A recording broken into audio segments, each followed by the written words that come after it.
a voice. Welcome to another episode of Union Talk. In this episode, like the last one, we talk about guns and gun violence. Sadly, we have to continue this conversation until we get gun violence under control. And if you listened to the previous episode, you know that we talked with Jim Gard and Lori Alhadeff. Jim is a survivor from the Parkland shooting. Lori, her daughter, was killed by the Parkland shooter, and she is now a school board member in Broward County, Florida. The third person we talked to was Eric Ward, who revealed during the podcast that he too was a survivor of violence. But Eric's work is to help us really better understand the undercurrents of race and bigotry and hatred that fueled the Buffalo shooter and all too many like him. That, at least in my judgment, was an important episode. But so is today. Because today, what we're about to talk about is something that I know many of us grapple with. What do we do for our kids? Frankly, for each other, the minute after a shooting happens? What do we tell our kids? This episode is taken from a Share My Lesson webinar that we did a week or so ago. And it works to answer the question that, again, I think every parent and virtually every educator asks themselves when they hear about or see or are connected to another senseless tragedy, whether it's in the news or whether it's in their communities. How do I tell my kids? How do I help them manage the trauma of seeing other kids like them killed or eulogize over teeny coffins? What do we do? And this episode offers real, tangible solutions to these questions. I hope it helps and, give us some feedback about what we should be doing more of, whether we should be doing more of this kind of tips in these terrible, terrible, stressful situations. So remember I said the episode was recorded a week or so ago. It was recorded just before a few major developments. First, the AFT, all throughout the nation, joined Parkland survivor and activist David Hogg and the incredible other students in March for Our Lives in the events in DC, Texas, New York, California, and so many other states on the Saturday, June 11th. Thousands of people joined to demand that not one more student, not one more educator, not one more community should be ravaged by the horror of gun violence. And then the very next day, June 12th, a bipartisan group of senators released a deal that takes a great first step towards that goal. Does it do everything we want? No. Does it do everything that I think we need? Of course not. But the question is, particularly in a 50-50 Senate, will this deal help save lives? And we believe the answer is yes. Should we continue to push our elected officials to do more in terms of gun safety and do more to end gun violence in our schools, our grocery stores, in doctors' offices, in our daily lives? Of course, we must. But for now, join me as I talk with Dr. Pamela Cantor, who is the founder of Turnaround for Children, Sarah Lerner, a Parkland survivor and someone who taught at Stoneman Douglas High School while that shooter was there. And since that time, and Abbey Clements, a Newtown survivor, teacher, and co-founder of Teachers Unify. Hopefully, you'll find this to be a truly impactful and informative episode.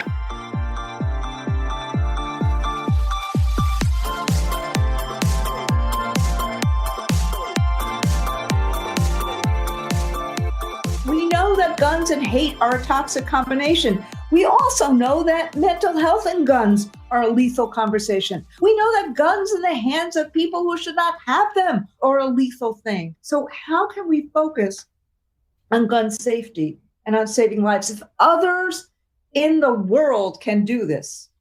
New Zealand, after the Christchurch massacre. Australia, after the Brisbane massacre. UK, after the Scotland massacre. They came up with sensible gun violence prevention laws that saved lives. We know things that will work, whether it's red flag laws or background checks or closing the Charleston loophole or increasing the age that somebody can get a rifle or an AR-15. And for me, it would be about banning these things and banning large magazines, but at least increase the age that somebody can get it. If you can't get a handgun until you're 21, how can you get an AR-15, a weapon of war, before that? These things we know will save lives. We know it from Massachusetts, from Governor Baker, Republican Governor Baker, who did these things, and there's less of these kind of terrible, tragic issues in Massachusetts. We know it from New York, and I want to shout out Kathy Hochul, who just got several of these things passed. But if we don't do it nationally, as people in Chicago have said, many of the guns on the streets in Chicago come from Indiana. So that is part of what we're trying to do, thinking about how to solve these things. Yes, teachers are scared. Yes, kids are scared. Yes, we need to deal with this anxiety. People are thinking, what will happen next? What will happen in my school? Yes, of course, there has to be mental health supports. Yes, of course, there has to be some safety supports. But schools, as military installations, how is that going to help kids have a safe and welcoming environment? So this is what we're doing as the AFT, trying to get common sense gun laws passed, trying to deal with gun safety, trying to save lives, trying to make sure we have the resources, the mental health supports, the wraparound services. We're trying to do that, and we've been doing that. And Abbey and Sarah were with me. We did that the 2 days after the Uvalde shooting. We were in Houston in a roundtable about what to do. We've been at Senate offices in their districts, trying to prod senators to do something, Republican and Democrat alike. We're going to be at the March for Our Lives this Saturday with so many of you. But today is really about, how are you doing? As Kelly said, how are your fellow colleagues doing? So I'm going to start with Sarah. Does it seem different or the same? What are you doing? What are you thinking about? After Uvalde, you mean? Or just in general? Yes. Just right. Just, basically, after Uvalde, you and I have been together for the last few days on different things. So I'm asking you, how do you feel? I'm tired. I'm just tired of all of this happening. Activism and all of this work that we do is exhausting, on top of everything that is asked of us as teachers, which in and of itself is exhausting. But we do it because we care, and we do it because we have to. So if I'm being perfectly honest, I'm very tired. But outside of that, I know that I have to keep going. I have to keep working and speaking out and using my platform to help to end gun violence that isn't only plaguing our schools. It's communities of color. It's gun violence against the LGBT community. It's anti-Semitic, anti-Asian, domestic violence, suicide. It's all together under this umbrella of gun violence. And that's what Abbey, Sarah Beth, and I are working towards, along with you, Randi, and the AFT and others. So, Sarah was with me today, and I'm going to get to a question for Abbey. Sarah was with me today when we did a press conference with the Texas AFT. And we were talking about this a little bit before this webinar started. And Pam asked me, was there something different in terms of that press conference or what we saw in terms of what we released? We released pretty much the first surveying that has been done since Uvalde of our membership of, teachers, of bus drivers, of paraprofessionals, but also of the public, of parents, of community members, in terms of what people's views and attitudes are in the aftermath of Uvalde. And 90% of Texas school employees worry that a shooting is going to happen in their schools, very similar to Kelly's, story about her son. And 42% of Texas school employees said that the Uvalde shooting may impact their decision to return to school this fall. And that would hugely exacerbate what is already a huge teacher shortage. And so what you're seeing, though, is when they ask the question, well, what would you do about it? Given the politicians in Texas, given what Governor Abbott has been saying, you would assume that there would have been a different view in Texas than maybe in New York. Not so. What you saw was the same overwhelming numbers of people who are saying, we need gun safety, we need background checks, we need red flag laws, we need to actually ban assault weapons. The people in Texas are like everywhere else, like the teacher who survived, who said, never again. And he's going to work just like Sarah and just like Abbey on making sure this doesn't happen again. That's part of what's different here. And Abbey, I am always chilled by what you often say, which I have heard you say many times. And look at the, as we're going through this, look at the survey that Kelly just put up. The same numbers, 90-10. Do you worry about a shooting happening at your school? 90% of the people listening, or who answered, have said the same thing. But this is what I'm always chilled, Abbey, every time you say that if the shooter just turned the other way in Sandy Hook, the shooter would have gotten to your classroom. And in some ways, there but for the grace of God. And so I'm going to ask you also what I asked Sarah, how you feel. And is there anything that feels different about this time than in the past? Well, thank you, Randi. Thank you, everybody, for including us tonight in this important conversation. Because when I see the title of this, what it's really saying is that educators, school staff, and our children are not okay. And how can we be with this public health crisis that is gun violence? And so how am I doing? I think compartmentalizing, that Dr. Cantor used that word earlier today before we came on, is how I'm functioning.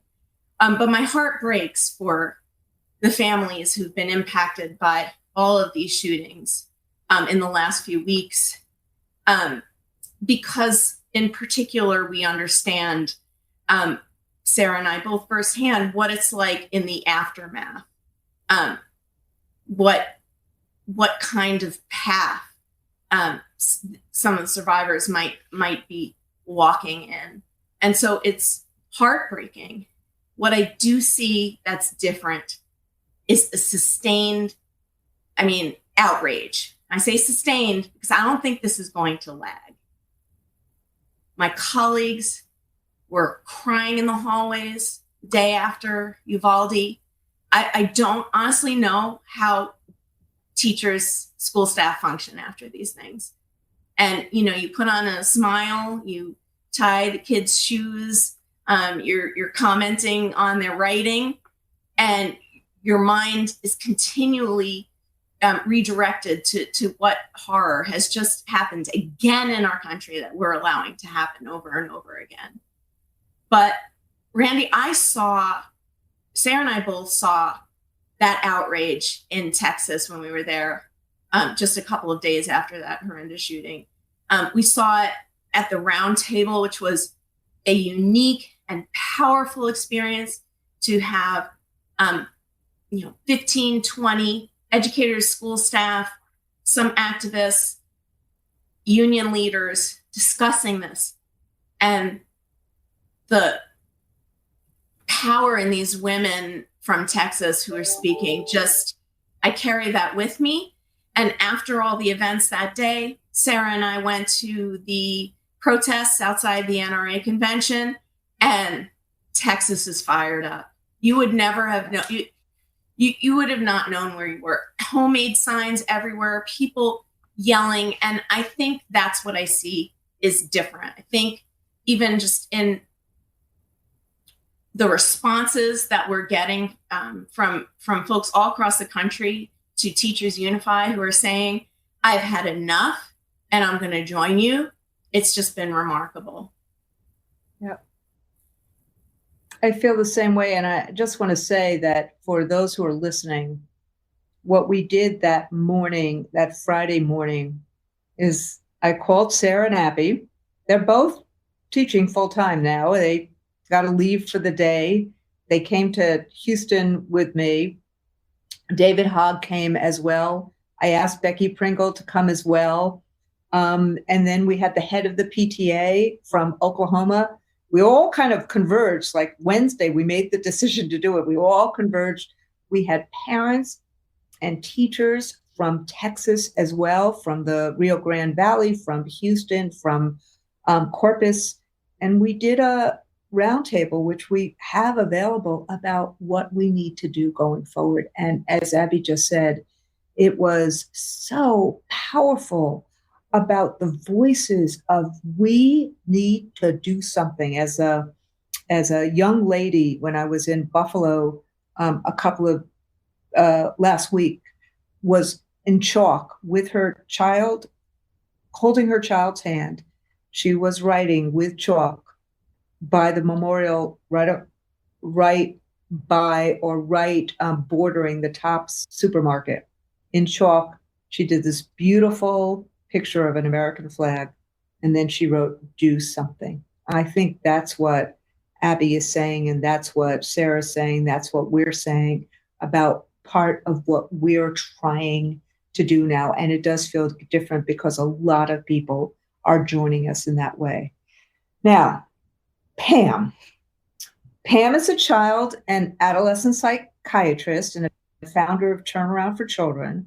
And if anyone has heard her before on any number of issues, she is really one of my teachers and one of my go-to people in terms of trying to understand not just what is happening, but how do we nurture, how do we frame, how do we work with people, how do we talk to people, how do we help people, how do we be effective helpers in so many ways, particularly those of us who are not trained as people who are expert in children and family well-being.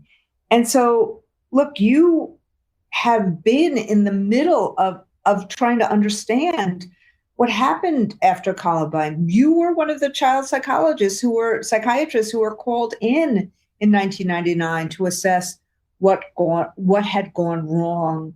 What did we learn then? Why does it still go on? How come we've had, 331 school shootings since Columbine, at least according to the database held by the Washington Post? What is going on here? Why is gun violence the number one issue, the number one way that children die? And then what do we do with all this trauma? And help us. Thank you, Pam. Yep. Thank you, Randi, as always. Safety. Providing safety to a child. This is one of the most sacred of responsibilities that we have as adults. It's a promise we make to children that we will keep them safe. And one of the most incredible things to witness is a child holding tight to a parent that if they just keep holding on tight, they're going to be okay. And we know this about children. They actually believe they will be safe if their parents are safe, if their teachers are safe. So we've been witnessing a drama like this in the Ukraine. The parents, the children, dislocated. But mothers and children holding hands. So now imagine this, a child lets go of that hug in the morning and says goodbye to a parent, believing that they're going to be safe at school, and they're killed. And the parent will never see that child again. That young life will be over, and it will be replaced by never-ending grief. For the families, the friends, classmates, the teachers, many lives are touched when something like this happens. In Uvalde, virtually every child of the 19 children was known by every person in that town. So there's no promise of safety that can be made today. No parent can guarantee that children are going to be fully safe. Yet this is what childhood and parenthood are about. You will protect me so that I can grow up healthy and strong. So the growing gun violence in this country and the mass shootings are producing daily fear. That's what you see in that number, 90%. Stress and trauma for large numbers of families. And you know, as a child psychiatrist that specialized in trauma, I went to med school to be able to work with children who had known trauma because I knew trauma as a child. And I wanted to help children heal. So here's what I learned.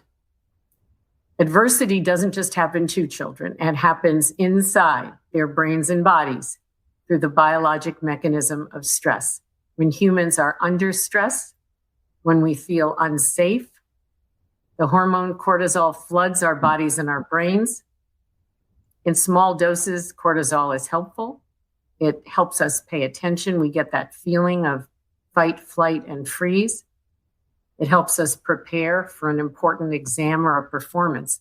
But in large amounts, when stress is unrelenting, as it is now, and if it is unbuffered by the presence of a caring adult, the effects of cortisol become toxic. They weaken our health, our immune systems, and they disrupt the development of the brain's limbic system, which is the learning center and the emotion center of the brain. This is why children today who experience trauma, and there are a lot of them, will have difficulty focusing, engaging in learning, why they will be easily triggered. So simply put, Randi talked about Bloom and Maslow. That's right. Maslow beats Bloom. The connection between safety and learning is fundamental. Without a sense of safety and belonging, a child's ability to focus and concentrate and persist and even remember what they already know gets interrupted. But fortunately, this isn't the end of the story. There's another hormone called oxytocin. It's known as the love hormone. but it is part of the human stress response, and it hits the same structures in the brain as cortisol. But it's more powerful than cortisol at the level of this cell, and it can even protect children from the damaging effects of cortisol. Oxytocin produces feelings of trust, love, safety, and it protects kids. It heals, and it can even produce resilience to future stress. This is why the effects of trauma are reversible. I want to say that again. This is why the effects of trauma are reversible. Not the events, but the feelings and emotions are reversible. Remember, children derive their sense of safety from adults. And oxytocin helps us understand that there is a biologic reason for this. What is less well known is how powerful oxytocin is for learning.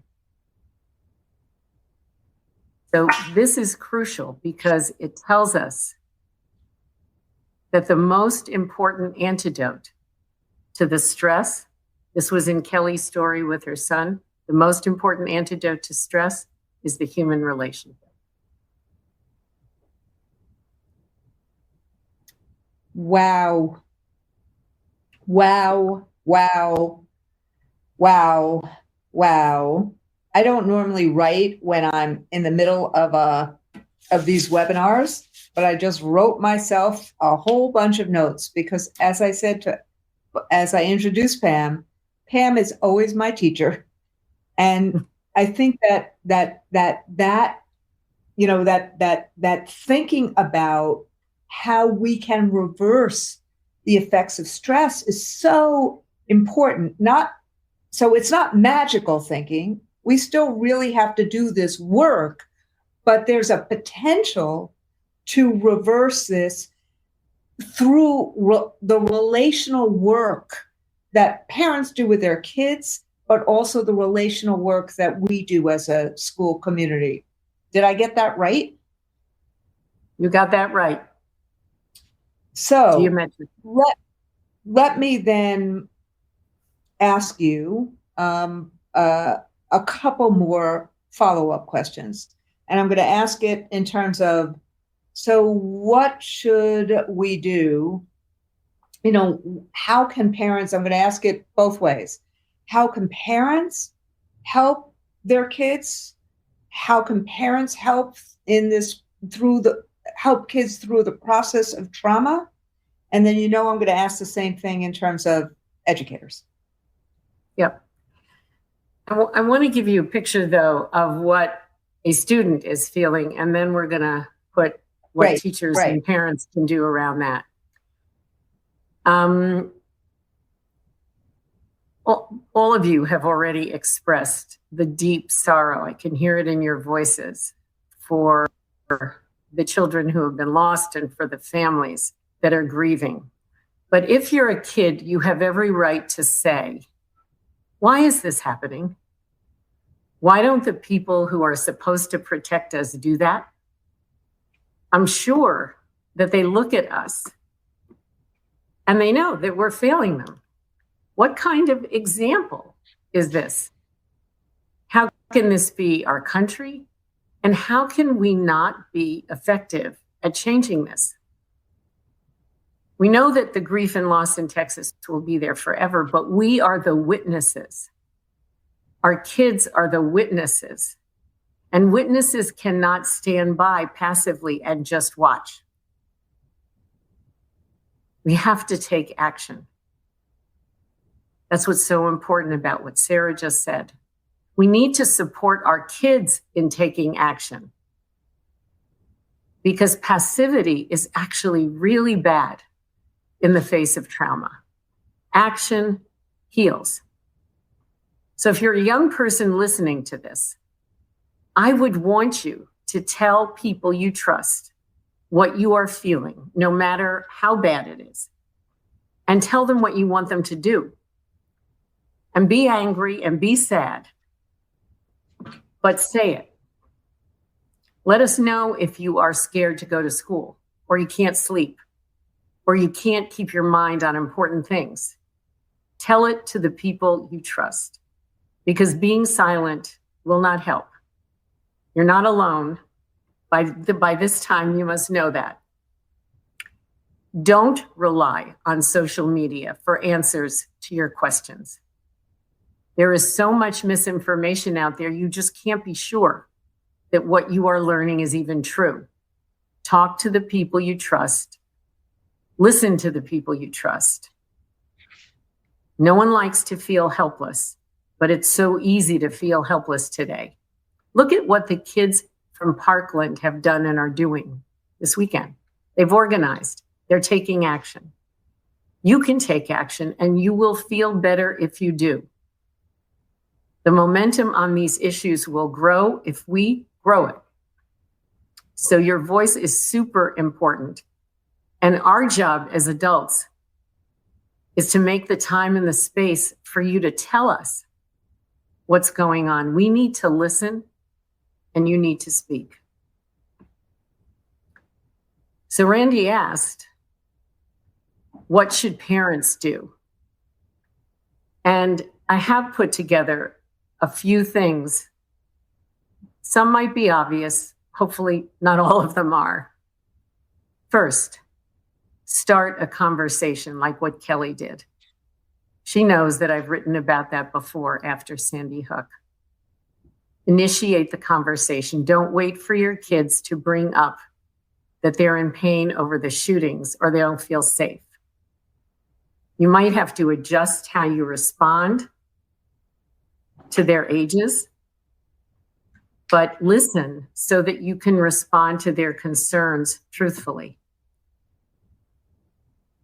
You have to keep calm and you have to keep it real. Young people read faces. So even if the words are coming out of your mouth that you think are the right things to say, they can read what's on your face. So you have to prepare yourself to talk about stuff like this. It isn't easy. You need to be calm, you need to be convincing, you need to be consistent, and you need to be authentic. You have to limit exposure to media. I don't know how many of you are old enough to remember 9/11 and how many times a day the TV replayed that scene of the airplanes going into the towers. But we had to stop parents from letting their kids look at that over and over and over again. You have to regulate children's exposure to frightening images. You have to keep routines in place. Routines are really reassuring to kids. You can't force them to go to school if they're scared. You're just going to have to take the time with other parents, with other kids, and let them set the pace of getting back to school. It might take a while. Your children are going to ask you hard questions. Could this happen at their school? How will they know that their schools are safe? You've got to know what your child's school is doing on behalf of safety so that your reassurance is not empty. It has some specifics in it. You have to keep your eye out for certain things. If something happens where children stop eating or sleeping well, or complain of different kinds of physical aches, or are having trouble concentrating, you have to check this out, like Kelly did. But if you can't really get an explanation for it, it could be the sign of something more serious like a depression or post-traumatic stress. And then you really do have to seek outside help. And you know what they always say about when you go on the airplane and the mask drops and they say, put it on your face first. That's true, because you are the most important person in your child's life. And when that mask comes down, you have to be okay. So you taking care of you, sleep, nutrition, getting in the garden and planting flowers, that is the kind of thing that can be tremendously helpful. So teachers, it's the hardest job today. The things that I said about parents, of course, those apply to teachers, but teachers are facing some of the most challenging experiences of anybody today. Because what's being asked of you is to manage your stress, to focus on your work, to protect your students, to keep them engaged, even when their hearts and minds are elsewhere. You have an unbelievably demanding and important job. And so we have to, as a community, take care of you. But if before the shootings in Texas, I asked you to name the biggest challenges you are facing today, it wouldn't have only been about school violence. You would have been talking about learning loss, about physical and emotional wellness, about being exhausted from the pandemic, or from the politics of education today, where we're supposed to make choices between things that are all important, like academics, support, and wellness. So if I were to tell you one thing, it is that it is possible that when you're looking at all of these problems, and if we understood them at their root, including the impact of stress and trauma, we would see solutions that could solve several of these issues at the same time.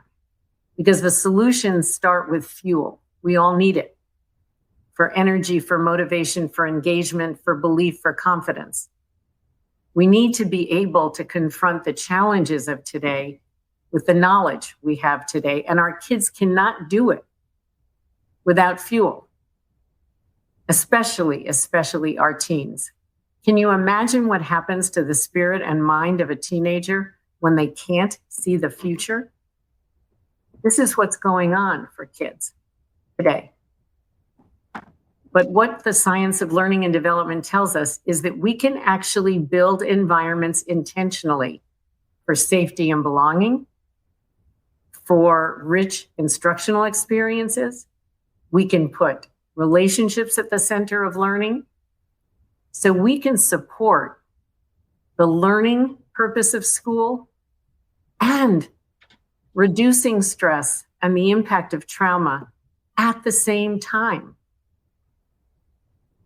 This is something we can do. The knowledge exists today in the principles of whole child design. I do have to say that this focus on expanding and centering school life now in relationships so that we can all get the powerful biologic effects that can happen when we do that. If we really, really, really do that first, and we lay the foundation for relationship safety and belonging, there is such a big bang for the buck in that, for sure, on the trauma side of the equation. But there is an even bigger bang for the buck on the learning side of the equation, because the neurochemicals that get released because of relationships, they support the wiring of the brain, they support complex skill development. Again, it may not be the thing that is first on our mind right now, but the idea that there is one set of actions create a healing environment that is relationship rich, and you will be able to address a dozen things that kids are going through and that your teachers are going through right now. So when I talked about whole child design, it's a real thing. Linda Darling-Hammond and I and others have put out a playbook for how to build that kind of design into any school, no matter what your starting point is. Positive developmental relationships, safety and belonging, rich learning experiences, intentionally developing skills, mindsets, and habits, and supports. Okay, it's not like that is rocket science. But we typically do one or two of those things. We don't do them all. But if you wanted a roadmap for what a school must be during this time to support the stress reduction and to support learning, we have to make a big down payment on every school being that. There's plenty of science to back it up. But this is the education system. These are the learning settings that our kids need. And these are environments that are designed to ensure that we can unlock the learning potential in each child and ensure that each child thrives. So that's why I said that you can look at what's going on now. We can create a very long list of challenges. But there is actually a set of things that we can do to create one integrated solution and solve them. So let's make a down payment on that in the name of the children in Texas, in the name of the children who have been affected by the pandemic, and in the name of the kind of education system that our country should have.